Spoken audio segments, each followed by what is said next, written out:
Hi shadows! I ordered a custom watch strap from Etsy. I wasn't originally looking for a watch strap. I was actually browsing for something else. I believe it's hair clips.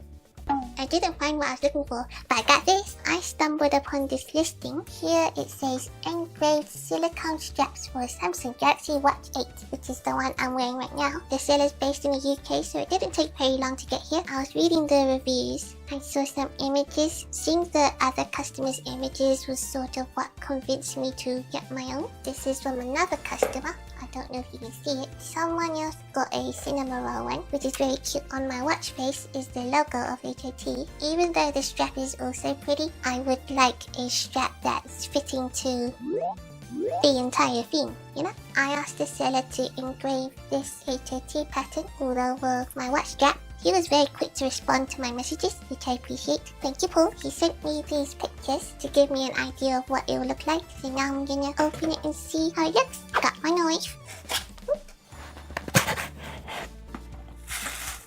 I asked the seller to engrave it on a white colored strap because white is the H.O.T fandom color.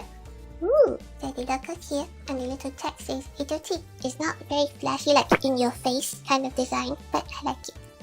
Now I'm gonna change my straps. I just press this button and should come off. Why is it not coming off? Okay, I did it. And then you hook this on until it clicks. Now the other side.